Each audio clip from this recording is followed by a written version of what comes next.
A swirl of controversy overwhelmed The View, once crowned the unmatched leader of daytime talk, and forced it off the air.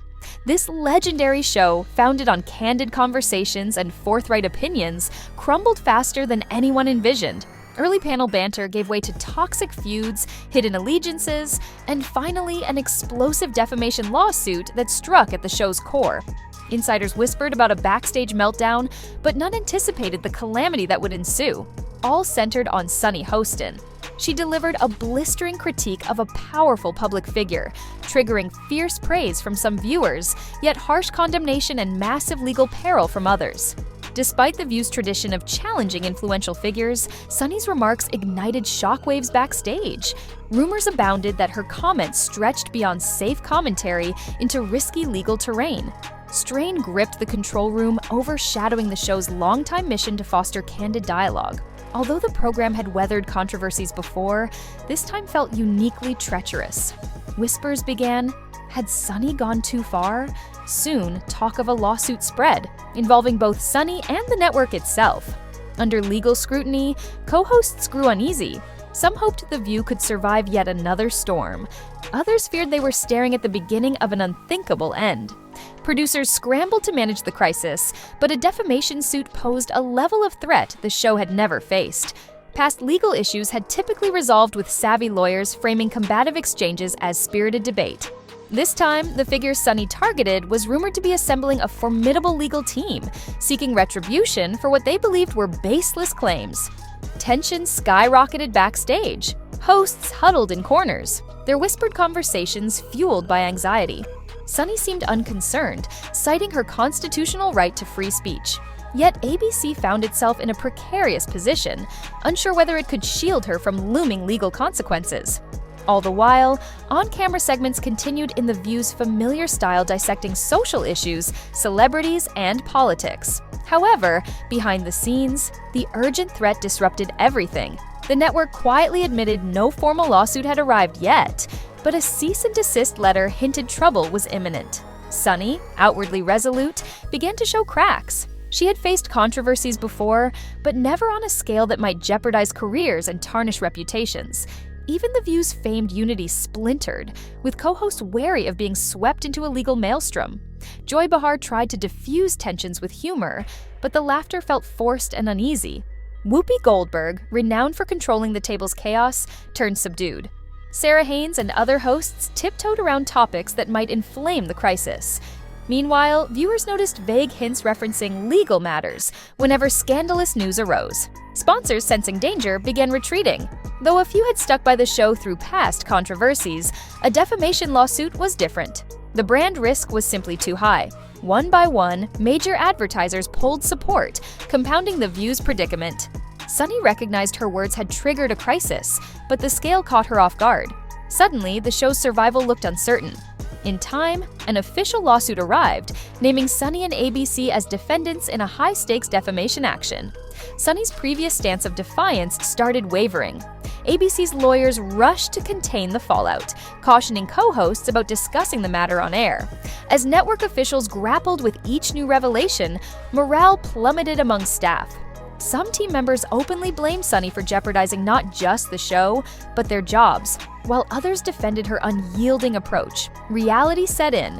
If big sponsors abandoned ship, the program faced a grim future. Within weeks, additional corporate partners severed ties, intensifying the growing panic. Producers drafted a carefully worded statement for Sonny to read, hoping to reduce the legal heat. But she hesitated, fearing it might appear as an admission of guilt. Rumors of an impending shutdown swirled. ABC tried to calm viewers with assurances of business as usual, but insiders whispered about a break in production that might never end. Viewership spiked briefly, fueled by morbid curiosity before tapering off again. Anxiety crept through the corridors. Even the makeup room, formerly full of lively chatter, grew silent. Tensions mounted as each host sensed the program's once secure foundation was fracturing beyond repair. Eventually, ABC announced The View would pause production to handle urgent legal and contractual concerns. Staff members, stunned, began clearing personal belongings. The notion of cancellation was unspoken, yet unmistakable. Sunny's absence on a pivotal broadcast only fueled speculation that the network might throw her under the bus.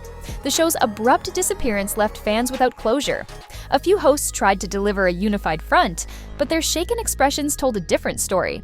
Years of on-air laughter and fierce debates evaporated under the weight of legal dangers. The once unassailable daytime institution was in free fall, with no safety net in sight. News soon broke that The View was canceled, though ABC used gentler phrasing. Media outlets pounced, brandishing headlines like "Defamation Lawsuit Ends Daytime Giant." Critics pointed at Sunny as the culprit who risked everything with an unfiltered tirade, while loyal fans argued she merely upheld The View's legacy of bold criticism. Whoopi and Joy both expressed sorrow over the show's demise, acknowledging it had been central to their lives.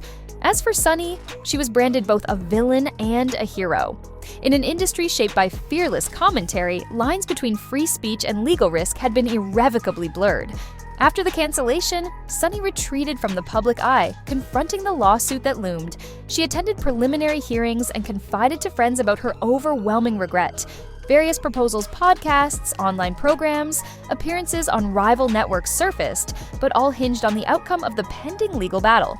The public saw just glimpses, fleeting photographs of a subdued Sunny leaving court, or subdued posts referencing difficult times.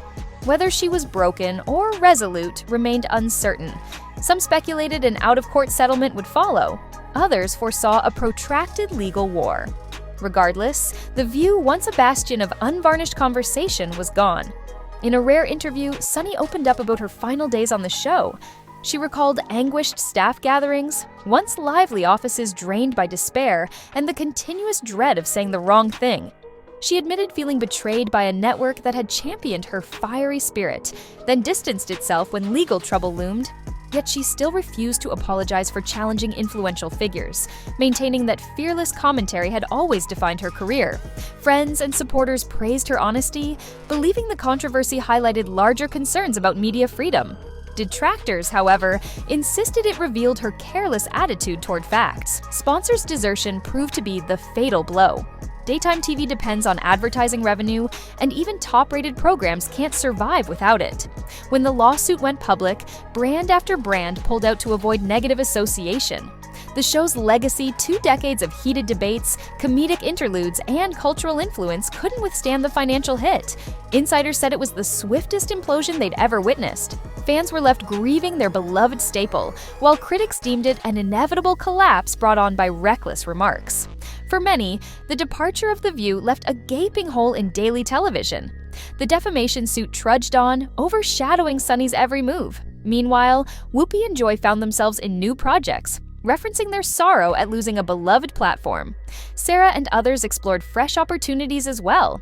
The network stayed quiet, beyond a brief statement offering severance to departing staff. Meanwhile, social media turned Sunny's story into a cautionary tale. Cross the wrong person, and you might lose everything. Though her fight isn't over, she's learned the harrowing cost of pushing boundaries in modern broadcasting. Whether The View returns in some incarnation remains unknown, but for now, it's a ghost of TV's past. Some fans campaign online for The View's resurrection, pointing out how controversies once fueled its popularity. They believe a rebrand or carefully negotiated comeback could restore the show's legacy. Others doubt any network would risk further legal drama, particularly with the original cast's trust in tatters. Sunny's involvement remains uncertain. Her attorneys advise caution as the lawsuit plays out.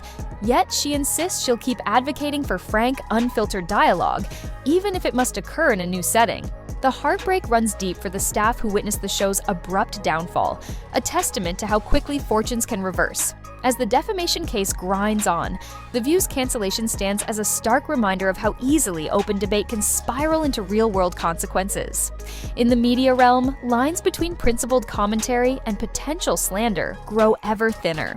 Sunny Hostin, once a champion of fearless expression, navigates an uncertain future marked by legal minefields and lingering guilt.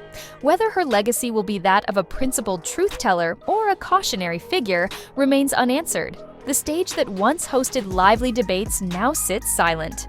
The story endures a testament to free speech's fragile place under the immense weight of litigation and public opinion.